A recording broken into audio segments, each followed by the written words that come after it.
صبح بخیر ناظرین، میں خدا کا خادم پاسٹر آصف آپ کی خدمت میں آج کی خوبصورت صبح خدا کے زندہ کلام میں سے ایک اور پر امید پیغام لے کر حاضر ہوں اور خدا کا شکر ادا کرتا ہوں اس خوبصورت صبح کے لیے۔ آئیے اس نئے دن کا آغاز خدا کے زندہ کلام میں سے کرتے ہیں۔ یسایہ نبی کا صحیفہ اس کے 49 باب کی 16 آیت میں لکھا ہے، دیکھ میں نے تیری صورت اپنی ہتھیلیوں پر کھود رکھی ہے اور تیری شہر پناہ ہمیشہ میرے سامنے ہے۔ کیا آپ کو کبھی خدا کی محبت کا تجربہ ہوا ہے؟ جنہیں خدا کی محبت کا تجربہ حاصل ہو جاتا ہے وہ خدا کی محبت کا ثبوت نہیں مانگتے۔ یسوع مسیح کی صلیبی موت ہی خدا کی محبت کا بے بیان محبت کا ثبوت ہے۔ یوحنا اپنے پہلے خط کے اندر بڑی خوبصورتی سے ہمیں ابدی زندگی کی یقین دہانی کراتے ہیں۔ یوحنا کا پہلا خط اس کے 4 باب کی 9 آیت میں، جو محبت خدا کو ہم سے ہے وہ اس سے ظاہر ہوئی کہ خدا نے اپنے اکلوتے بیٹے کو دنیا میں بھیجا ہے تاکہ ہم اس کے سبب سے زندہ رہیں۔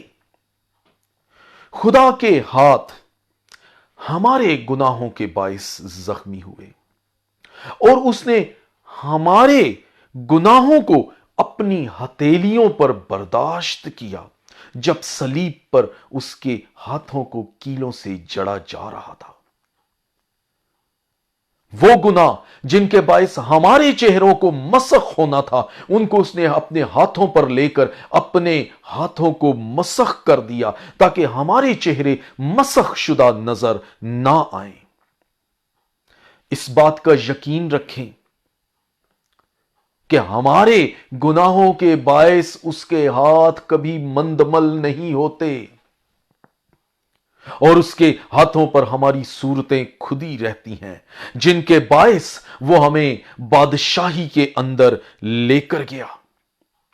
وہ زخمی ہاتھ آج بھی بڑی محبت کے ساتھ ہر ایک گنہگار کی جانب بڑھے ہوئے ہیں کہ وہ اسے شخصی نجات دہندہ قبول کر کے گناہ سے نجات حاصل کر لیں۔ یہ خدا کی لازوال محبت کا بے بیان ثبوت ہے۔ عزیزو، اب فیصلہ آپ پر ہے کہ آج کا خوبصورت دن کیسے گزرتا ہے۔ آپ اس خوبصورت دن کو مزید خوبصورت کیسے بنا سکتے ہیں؟ اگر ہم اپنے آپ کو خدا کے کلام کے تابع کر دیں تو یقیناً خدا کا کلام ہر کام میں ہماری رہنمائی کرے گا اور ہمارا دن ایک اور خوبصورت دن کی طرح مزید خوبصورت ہو جائے گا۔ اور دوسری جانب ہم اس کی لازوال محبت پر شک کر کے اور اس کی لازوال محبت کا یقین نہ کر کے اس ایک اور خوبصورت دن کو بھی ضائع کر سکتے ہیں۔